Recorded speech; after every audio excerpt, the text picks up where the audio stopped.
পপির বোন ফিরোজার দাবি পপি তাকে মারধর করেছেন। আমার সম্পত্তি খেয়ে দিয়ে তারা এখন আমার উপরে সব দোষ চাপাচ্ছে। সোশ্যালে আসা উচিতই ছিল না আমি মনে করি। আমার আর পপির কিন্তু ফার্স্ট একসাথে আমাদের ছবি রিলিজ হয়েছিল, আমার প্রিয় তুমি পপির কুলি। পপির সাথে আমার খুব গুড রিলেশন। তাদের ফাইন্যান্সিয়াল অবস্থাও খুব একটা স্টেবল ছিল না। এখন সব নিয়ে নিতে চায়, এটা তো হবে না। আর অবভিয়াসলি পপি এটা আনেনি, খুবই এটা ঘৃণিত একটা কাজ হয়েছে। পপির ব্যাপার যেটা ভালো লাগেনি সেটা হচ্ছে আমার মা বাবা তো চাইলে আমাকে হিরোইন না বানিয়ে কি যেন বলছিল ডাক্তার বানাতে পারতো, ইঞ্জিনিয়ার বানাতে পারতো। আমি যেমন যখন গিয়েছি আমার ফ্যামিলি কিন্তু একদম রাজি ছিল না। গাড়ি বাড়ি নিয়ে ইন্ডাস্ট্রিতে ঢুকছি। আমার মাকে বলছিলাম তুমি যদি আমাকে না দাও আমি কিন্তু বাসা থেকে চলে যাব। অবভিয়াসলি তোমার ফ্যামিলি জোর করে দেয়নি, তোমার এটা ইচ্ছা ছিল। নায়িকাদের কোনো ভালো ফ্যামিলিতে বিয়ে হয় না, কেন ভালো ফ্যামিলিতে বিয়ে হবে না? আমাদের সত্যি কথা এক সেন্স। এবং নায়িকাদের আরেকটা দুর্নাম যে তারা অন্যের ঘর ভেঙে সংসার সাজায়, যেমন পপিও দেখেন সেম, তার আগের ঘরে নাকি ডিভোর্সও হয় নাই, শিয়ার কি হলে বিয়ে করবে না। জায়েদ খানের সাথে ওর বিয়ে হয়েছিল। ইন্ডাস্ট্রি বিশেষ করে ছেলেরা ভালো হয় না। আপনি পপির জায়গায় থাকলে আপনি আসলে কি চাইতেন, কি করতেন?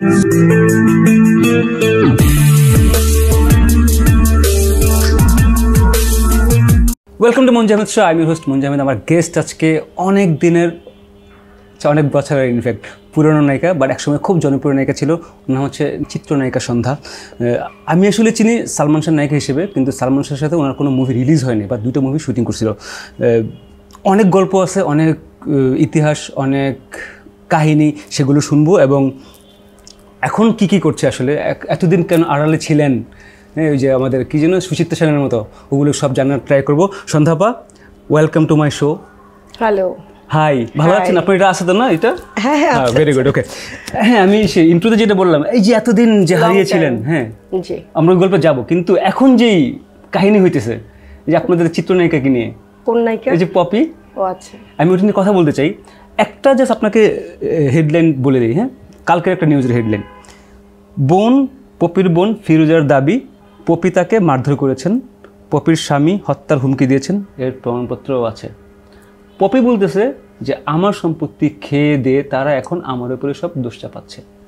আপনারা নায়িকা যে ইন্ডাস্ট্রি বা কমিউনিটি, ওইখান থেকে যতটুকু বলতে পারেন এই রকম টপিক বা ইস্যু নিয়ে, এবং এগুলো আসলে একজন দুজন পরপর কিন্তু আসতে থাকে এরকম ঘটনা। আপনি আসলে কি বলতে পারেন? আসলে এ ব্যাপারে এটা অবশ্য খুবই একটা পার্সোনাল, তাদের ফ্যামিলির ব্যাপারে এটা বলা। যখন এটা প্রথমত সোশ্যালে আসা উচিতই ছিল না আমি মনে করি, এটা উচিতই ছিল না। তারপরেও আমার আর পপির কিন্তু ফার্স্ট একসাথে আমাদের ছবি রিলিজ হয়েছিল, আমার প্রিয় তুমি পপির কুলি। আর ওই সময় তো অনেক ছবি হতো, সো অনেক কম্পিটিশনও ছিল, বাট ছবি দুটাই কিন্তু খুব বাম্পার হিট ছিল। প্রিয় তুমিও সুপারহিট ছিল, কুলিটাও সুপারহিট ছিল। তো আমি যতটুকু জানি, পপির সাথে আমার খুব গুড রিলেশন। তো আমি যতটুকু জানি যে ওর অনেকগুলো ভাই বোন ছিল, পপি মেবি সবার বড়, তারপরে অনেকগুলো ছিল। আর তাদের ফাইন্যান্সিয়াল অবস্থাও খুব একটা স্টেবল ছিল না আমি যতটুকু জানি। তারপরে তো ওকে দিয়েই পুরো ফ্যামিলিটা, আমি তো খুব বেশি দিন কিন্তু মঞ্জু ভাই ছিলাম না ইন্ডাস্ট্রিতে। আমি না এত হবে না, আমি 3 বছরের মতো ছিলাম। আমি 96 থেকে ধরেন 99 আমি চলে গিয়েছি। হ্যাঁ, কুইট করেছি আমি। তো আমি যতটুকু জানি ততটুকুর মধ্যে ধরেন পপি কিন্তু অনেক তার কন্ট্রিবিউশন আছে, তার ফ্যামিলির ব্যাপারে আছে। এটা এখন যদি তার ফ্যামিলি এখন সব নিয়ে নিতে চায়, এটা তো হবে না, তাই না? এটা তো হওয়া উচিতও না আমি মনে করি। নিশ্চয়ই ওর ফ্যামিলির জন্য অনেক কিছু করেছে, অনেক কিছু দিয়েছে। তারপর তার তো একটা পার্সোনাল লাইফ আছে, তার এখন ফ্যামিলি লাইফ আছে। সে তো চাবেই তার মতো করে তার যে জিনিসটুকু আছে সব কিছু তো সে দেবে না, ওইটুকু তার পাওয়ার জন্য। তারপর তো বাকিটা এখন, তারপর আমি মনে করি যে সোশ্যালি এই জিনিসটা একদমই আসা উচিত হয় না। আর অবভিয়াসলি পপি এটা আনেনি, তার ফ্যামিলি নিয়ে আসছে। তাহলে আমি এখানে বলবো যে খুবই এটা ঘৃণিত একটা কাজ হয়েছে, আর খুব আনগ্রেটফুল একটা কাজ হয়েছে অবভিয়াসলি পপির সাথে। আর পপি একটা বলছিলেন আপনি যে পপির একটা ব্যাপার আপনার ভালো লাগেনি, কোনটা? পপির ব্যাপার যেটা ভালো লাগেনি সেটা হচ্ছে ও বলছিল যে আমার মা বাবা তো চাইলে আমাকে হিরোইন না বানিয়ে কি যেন বলছিল ডাক্তার বানাতে পারতো, ইঞ্জিনিয়ার বানাতে পারতো, কি আলেম এই ধরনের কিছু একটা বানাতে পারতো। তো যাই হোক, হ্যাঁ বানাতে পারতো। এখানে তো তার ফ্যামিলি তাকে জোর করেও নিয়ে আসেনি, তাই না? অবভিয়াসলি আমি যেমন যখন গিয়েছি আমার ফ্যামিলি কিন্তু একদম রাজি ছিল না, যেটা উইচ ইজ ট্রু। আমার মা স্কুলের হেডমিস্ট্রেস, আমার আমি অবশ্যই ওইভাবে বলবো না, সবারই একটা ফ্যামিলি ব্যাকগ্রাউন্ড থাকে, কিন্তু আমি যেই ব্যাকগ্রাউন্ড থেকে এসেছি আমারটা টোটালি আলাদা ছিল। আমার মা ছিলেন হেডমিস্ট্রেস স্কুলের, আপনারা মনে হয় জানেন। তারপরে আমার বাবা বিজনেস করতেন। আমি কিন্তু ঢাকার এই ফার্স্ট মনে হয় এখন অবধি কোনো ঢাকার মানে হিরোইনরা আসেনি, পুরান ঢাকার আমি, রাইট, তো আসেনি। তো আমার বাবা ছিলেন বিজনেসম্যান। তো অনেকে এসে কিন্তু মঞ্জু ভাই এটা খুব মানে প্রাউড নিয়ে আমি বলছি না, বাট এটা অবশ্যই আবার প্রাউড করার একটা ব্যাপার যে ইন্ডাস্ট্রিতে এসে কাজ করেই মানুষ অনেক কিছু করে, কিন্তু আমি কিন্তু গাড়ি বাড়ি নিয়ে ইন্ডাস্ট্রিতে ঢুকছি, রাইট। আমার বাবার গাড়ি নিয়ে আমি ঢুকছি ইন্ডাস্ট্রিতে, আমি কিন্তু ইন্ডাস্ট্রিতে এসে কোনো কিছু করিনি। তো আমরা কোন প্রসঙ্গে ছিলাম আমি কিন্তু ভুলে যাই। পপি প্রসঙ্গে। আচ্ছা, ভালো লাগেনি যেটা, সেটা জোর করে তো বানায় নাই। হ্যাঁ, জোর করে বানায়নি। প্রথমত নিশ্চয়ই ওরও ইচ্ছা ছিল, আমার যেমন ইচ্ছা ছিল, কিন্তু আমার ফ্যামিলি কিন্তু দিতে চায়নি, বিশেষ করে আমার মা। আমার বাবা ঠিকঠাক ছিল, কিন্তু আমার মা দিতে চায়নি। কিন্তু আমার এত ইচ্ছা ছিল, আমি আমার মাকে বলছিলাম, তুমি যদি আমাকে না দাও আমি কিন্তু বাসা থেকে চলে যাব। তো তারপরে আর আম্মা কি করবে, আম্মা আমাকে দিল। তারপর বললো যে তোমার পড়াশোনা ঠিক রাখতে হবে, তুমি করো কিন্তু তোমার পড়াশোনাটা কিন্তু তোমার ঠিক রাখতে হবে। তারপরে তো ধরেন আমি তখন আমি স্কুলে পড়ি, আমি পপি শেষ করি। পপি শেষ করি, আচ্ছা। তো কোনটা বলতেছিলাম আবার ভুলে গেছি। ভালো লাগেনি। তো বললো যে আমি চাইলে এটা হতে পারতাম, ওইটা হতে পারতাম, আমার ফ্যামিলি আমাকে কেন দিল? তোমাকে অবভিয়াসলি তোমার ফ্যামিলি জোর করে দেয়নি, তোমার এটা ইচ্ছা ছিল। প্রথমত এটা গেল। সেকেন্ডলি হচ্ছে ও যেটা বললো যে ভালো কি নায়িকাদের কোনো ভালো ফ্যামিলিতে বিয়ে হয় না। হ্যাঁ, এইটা আমার খারাপ লেগেছে। কেন ভালো ফ্যামিলিতে বিয়ে হবে না? আমার কি হয়নি? আমার তো মনে হয় বাংলাদেশের মধ্যে 10-15টা ফ্যামিলি যদি আপনি কাউন্ট করেন, আমার হাজব্যান্ডের ফ্যামিলি একজন। আমার শাশুড়ি পাকিস্তান আমলের মন্ত্রীর মেয়ে ছিলেন, আমার শ্বশুর সচিব ছিলেন। তো ওই ফ্যামিলিতে কিন্তু আমার বিয়ে হয়েছে। হ্যাঁ, অবভিয়াসলি আমার ফ্যামিলির তুলনায় এই ফ্যামিলিটা আরও বেশি ডিগনিফাইড আমি মনে করব, অবশ্যই। তো আমার কিন্তু হয়েছে। তারপরে আমাদের শাবনাজ আপা, শাবনাজ নাইম, যেটা ওনার তো জমিদার ফ্যামিলিতে বিয়ে হয়েছে। আমার শাশুড়িও জমিদার ছিলেন, আমার কিন্তু জমিদার ফ্যামিলিতে বিয়ে হয়েছে। এরকম যদি আপনি আরো যারা আমাদের সিনিয়র হিরোইন আছেন, তারাও অনেক ভালো ভালো জায়গায় তাদের বিয়ে হয়েছে। হয়তো পপি আপু এই কারণে বলছে যে এখনকার নায়িকা তখনকার নায়িকাদের মধ্যেও কিছু ছিল। এখন আপনি যদি কি বলে এটাকে জোয়ারের সাথে গা ভাসিয়ে দেন, আমি পরে কিছু জিনিস দেখেছি, পপিও কিন্তু অনেক উল্টাপাল্টা মুভি করেছে। হ্যাঁ, আমি দেখেছি। আমি তো একদম ইন্ডাস্ট্রিতে ছিলাম না, আমি 99-এ 2000-এ চলে আসছি। তারপরে 2000-এ আমার চলে আসার গল্পটা পরে বলবো কেন আমি চলে আসছি। হ্যাঁ, তো ওর এই কথাটা আমার ভালো লাগেনি, কেন নায়িকাদের ভালো ফ্যামিলিতে বিয়ে হবে না। সত্যি কথা, অ্যাকসেন্স আপনি খেয়াল করে দেখেন, অনেক নায়িকাদের কিন্তু আসলে দুর্নাম। হয়তো এখনকার নায়িকাদের কথা ভেবে বলছে কথাটা, আপনাদের সময় এরকম ছিল না। আপনি বা শাবনাজ হোক বা এই হইতে পারে একটু ডিফারেন্ট, বা শাবানা, ওই সময়ের নায়িকাদের কথা হয়তো চিন্তা করে কথাটা বলে নাই। না, ও তো ওই সময়ের নায়িকাদের কথা চিন্তা করেই বলেছে কথাটা, কারণ ও তো ওই সময়ের নায়িকা ছিল, রাইট? ওই সময় ছিল। এখন তুমি যদি উল্টাপাল্টা কাজ করো, উল্টাপাল্টা ওরকম ভাবে চলো, উল্টাপাল্টা ছবি করো, ইভেন তো তোমার যদি কি বলো, তোমার জার্নিটা যদি একটু উল্টাপাল্টা তুমি করে ফেলো, তোমাদের এখন এসে দেখা যায় 3-4 বছরের বাচ্চা এক একজনের। আমার ছেলে তো ইউনিভার্সিটিতে পড়ে, আমার মেয়ে ইউনিভার্সিটিতে পড়ে। আমরা তো মানে কোন সময় কোনটা করতে হবে সেটা আমরা করেছি, বা আমি করেছি। আমরা বলতে আমি করেছি। আমার যেমন মনে হয়েছে যে না, এখন আমি এইটা করবো, আমি এইটাই করেছি।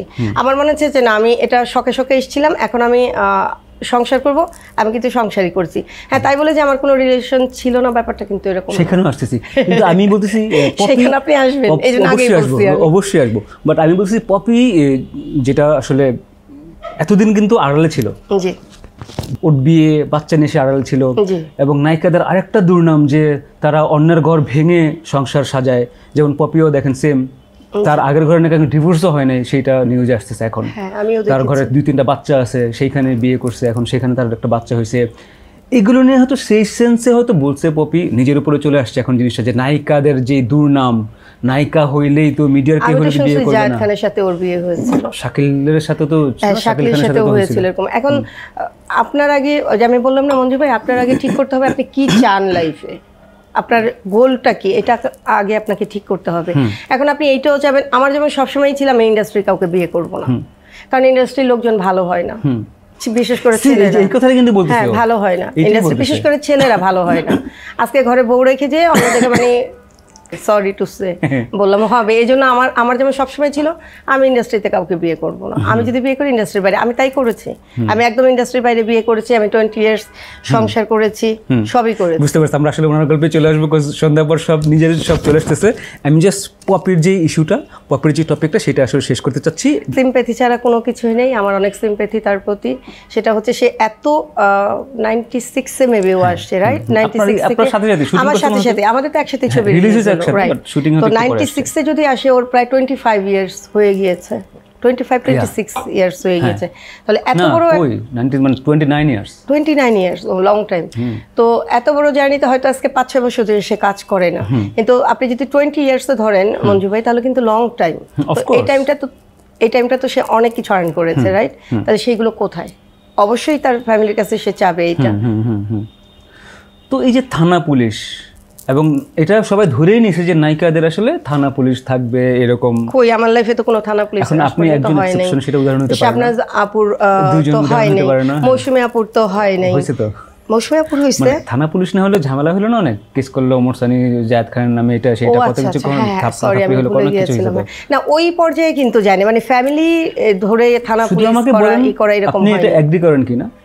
নায়িকা যদি হয়, তার দুর্নাম, তাকে নিয়ে এরকম ফালতু ফালতু সব নিউজ, এটা তো হবে, এটা কার না হয়েছে। পপি আপু সেটাই, এটা শুধু আমাদের এই ইন্ডাস্ট্রিতে না, তো আপনি হলিউড বলেন, বলিউড বলেন, ডালিউড বলেন, সব জায়গাতেই হবে। আপনি যত ফেমাস হবেন আপনার দুর্নাম ততই হবে। এটা তো মানে এটা তো কোনো অফকোর্স হবে। আমাদের হাসিনাকে নিয়ে সমালোচনা করে না, আমাদের খালেদাকে নিয়ে সমালোচনা করে না, ওনাদের নিয়ে করছে না, ওনাদের নিয়ে করে, ইন্দিরা গান্ধীকে নিয়ে করে। আপনি পপির জায়গায় থাকলে, আমি শেষ করব এই টপিকটা, আপনি আসলে কি চাইতেন, কি করতেন, বা সলিউশন কি হতে পারতো? আমি আসলে একটা সিচুয়েশনে পড়লে মানুষ মানে বলতে পারে যে কি হবে, সিচুয়েশনে না পড়লে কিন্তু বোঝা যায় না। তারপর আমার মনে হয় কি, যে এতই যদি আসলে এটা ট্রু হয়ে থাকে যে ওনার বাবার সম্পত্তি উনি নিতে চাচ্ছে, ওনার যতটুকু রাইট আছে ওনার বাবার, সেটা তো সে নিবেই, সেটা তো সে করবেই। আর আমি শুনলাম ওনার যার সাথে এখন বিয়ে হয়েছে, ওনার মা তো বলে যে বিয়ে টিয়ে ওরকম হয়নি, কি সামাজিক স্বীকৃতি দিতে চাচ্ছে না, এগুলো শুনেছে আর কি। আমি অনলাইনে যতটুকু দেখেছি, মিডিয়াতে যতটুকু দেখেছি, সোশ্যালে। তো এটা যদি হয়ে থাকে তাহলে আমি মনে করি যে আসলে এতই তো দিচ্ছে ওর ফ্যামিলিকে, আর নিজের আত্মসম্মান বোধটা তো অনেক বেশি, আমি মনে করি এখান থেকে সরে আসা উচিত। যে যাও, আমি এতই দিছি, এটা আমি তোমাদের দিয়ে দিলাম, আমি হলে এটা করতাম। আমার কথা কি মঞ্জু ভাই, আমি কম খেয়ে কম পরে ভালো থাকতে চাই, অনেক বেশি দরকার নাই। কিন্তু এখন এটা করতে যে কি হলো, একটা পুরো ফ্যামিলিটার একটা দুর্নাম হয়ে গেল, সেটাই সবাইকে নিয়ে, কেউ জানতো না এতদিন। আর মা মানে ফ্যামিলিতে আপনার যখন হবে, তখন কিন্তু এটা খুবই একটা শেম, একটা আমি মনে করি শেমের ব্যাপার, খুবই খারাপ ব্যাপার। ওকে, আই হোপ যে এগুলো সব ঠিক হয়ে যাবে, মানে family, it's all about family, family সব ঠিক হয়ে গেলে আসলে সব কিছুতেই ভালো। ওকে, আমরা এখন আসি আপনার গল্পে।